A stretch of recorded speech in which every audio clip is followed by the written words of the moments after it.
You're watching Canadian Muslim News on Muslim Network TV. From Toronto, Ontario, I'm Catherine Bullock. Assalamu alaikum and greetings of peace. Today is the International Day of Remembrance of the Victims of Slavery and the Transatlantic Slave Trade. We talked to an expert on this, but first, some news headlines. World Health Organization rejects Canadian-made COVID-19 vaccine. Alberta Premier slammed with demands for resignation over divisive politics. Waterloo region commits to anti-Islamophobia policies and funding. Ethiopia halts war against Tigray People's Liberation Front. And now the details. The World Health Organization rejected the approval of Canadian-made vaccine Covifenz due to the company's ties with tobacco. The Quebec-based company Medicago is owned by multiple shareholders, including giant cigarette manufacturers like Marlboro and Philip Morris International. Following the refusal in a statement to the CBC, the World Health Organization says Covifenz will be excluded from the COVID-19 Vaccines Global Access, COVAX, program, which is a global vaccine sharing initiative. The WHO maintains a strict policy of not engaging with companies that promote tobacco. Medicago says that the cigarette company is a minority shareholder, and the World Health Organization's decision was not based on the safety and efficiency of their COVID-19 vaccine, according to local media sources. In the midst of a leadership review of Alberta's Premier Jason Kenney, a leaked recording of a private meeting has escalated calls for him to resign. In the recording obtained by local media sources, Kenney says, "The lunatics are trying to take over the asylum, and I'm not going to let them." He confides that he had considered leaving the high-pressure job, but is staying to stop what he considers an extremist faction of the party take over. MLAs Peter Guthrie and Jason Stephan are calling for Kenney's resignation, saying that his language towards the opposition does not make him a true leader. A mail-in ballot will decide. The results will be announced May 18th.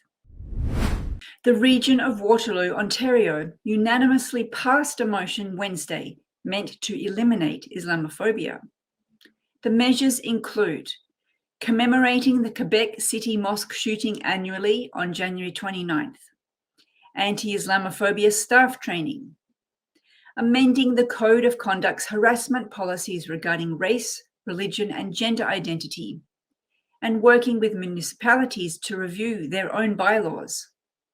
City Council also approved $100,000 for the Coalition of Muslim Women's KW Hate and Discrimination Reporting and Support Program. The Ethiopian government announced an immediate and indefinite humanitarian truce in its war against the Tigray rebels yesterday, a move welcomed by the Tigray People's Liberation Front, also known as the TPLF. A statement issued by the TPLF today accepted the government's ceasefire to take concrete steps to provide unfettered humanitarian access to Tigray. The government has been fighting against TPL forces since November 2020, a conflict that has since left tens of thousands dead and millions displaced. In January, the United Nations said that an estimated 6 million people required emergency assistance. Canada's embassy to Ethiopia and Djibouti welcomed the truce. And that's it for the news. Today is the International Day of Remembrance of the Victims of Slavery and the Transatlantic Slave Trade, designated by the UN in 2007.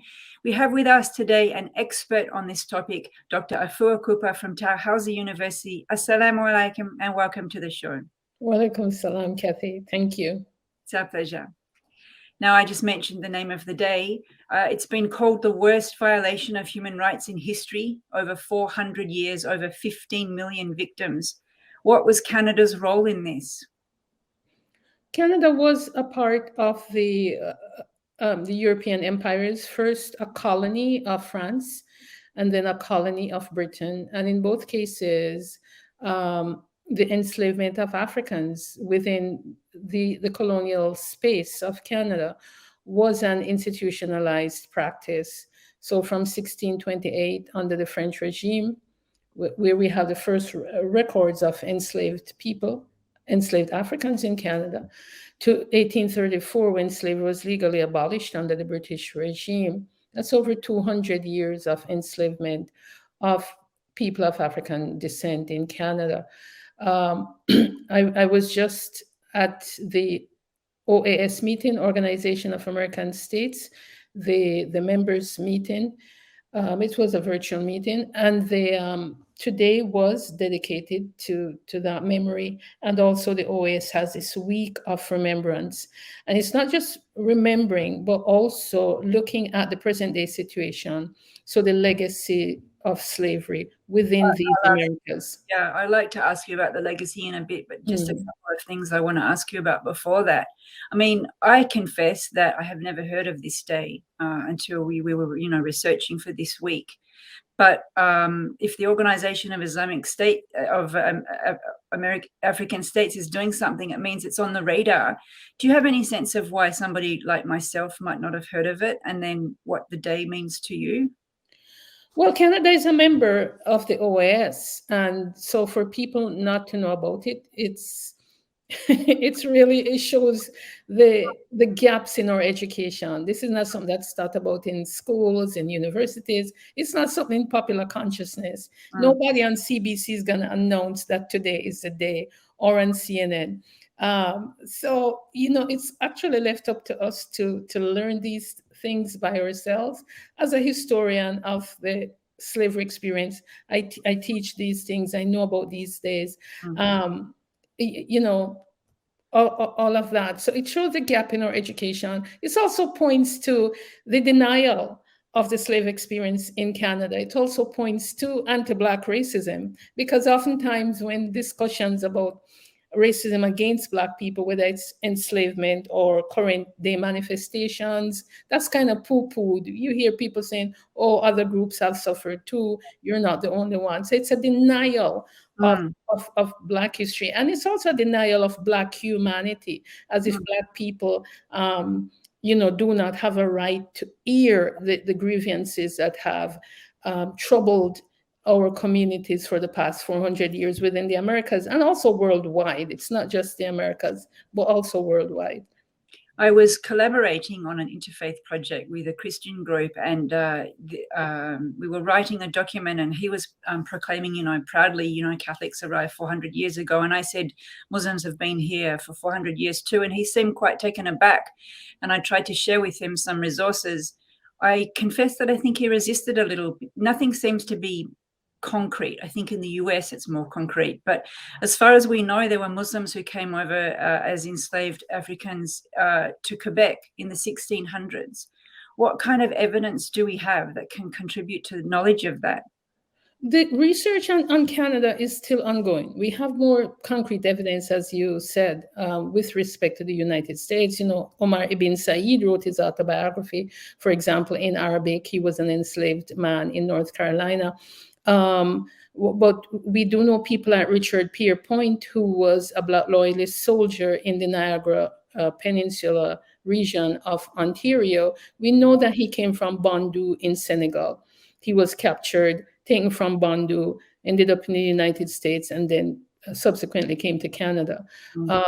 So Bandou was a theocracy. Bandou was an Islamic theocracy in what is now Senegal, very, very early, highly Islamized state. So someone like Richard Pierpoint, I would say, started his life as a Muslim, but was captured in slavery. We don't know if he continued the practice here in Canada. There were other people for whom we have evidence. The refugees of the War of 1812, when hundreds of them landed in Halifax, we know at least 20 of them said that they were Mohammedans. I mean, that's just extraordinary. And this is 1816, 1817. That's extraordinary. But you have to remember, Kathy, that to be a Muslim in the Americas during the period of slavery and after was actually like committing a crime. So many, first of all, that was beaten out of you. You couldn't practice your religion.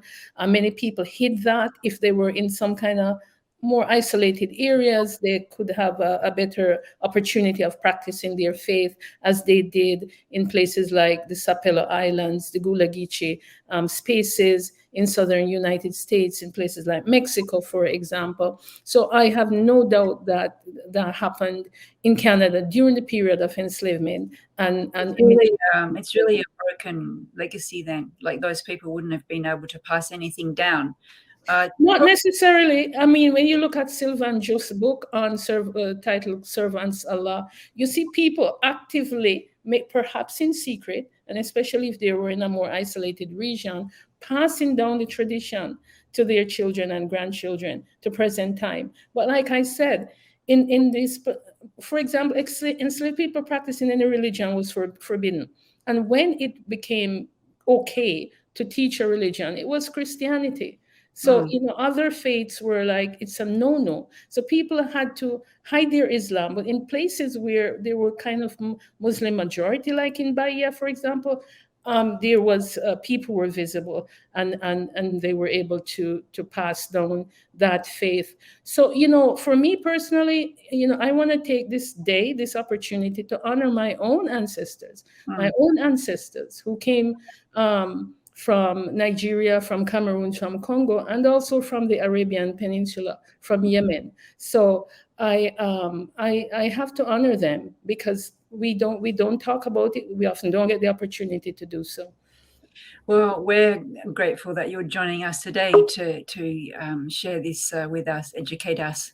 We don't have much time left, but you did mention earlier about legacy. Talk to us about the legacy. Well, this thing called race was formed during slavery, and the racial hierarchy. And so one of the legacies is that Black people were placed at the very bottom of this racial hierarchy. Sometimes they weren't even on the hierarchy. They were kind of cast out of the human race. It's one thing to be subhuman. It's another thing to be not human at all. And this thinking of Blacks as, not worthy of full humanity or not quite full human beings is still with us today. That's why police can set their dogs on the South Sudanese gentleman in Calgary, 2 weeks ago, and killed him. Because he's not a human being. So you can sneak your dog on him, as they did during the period of enslavement when we were tracking runaway slaves, to use dogs on them. We still have municipalities in Canada using dogs on Black people. The Ontario Human Rights Commission in 2020 issued a report called A Disparate Impact, where they said Black people are 6 times more likely to be for police to use a dog on them than any other ethnic group in Canada, and 20 times more likely to die, to have a fatal interaction with the police. This is one of the legacies of slavery. We still see, enslavers and the patrollers, the constabulary, tracking down Black people, enslaved Black people on their horse, and shooting them and killing them. We have that today. George Floyd was executed that way. In Canada, we still have that going on. Pernicious legacy, mass incarceration of Black men within the Canadian states, 70% in Canadian federal prisons from 2005 to present time. That's a national disgrace. The disproportionate impacts, health impacts. It's a pernicious legacy. Right now, diabetes, hypertension. So these are some of the legacies we're grappling with. I'm very sorry to cut you off, but we're actually out of time. No problem. Thank you for joining us. You're most welcome. Enjoy the rest of this special day. Have a great day. Assalamu alaikum. Wa alaikum assalam ta'ala. That's it for Canadian Muslim News. Thanks for watching. If you like what we do, please share, like, and subscribe. Stay safe, and God bless.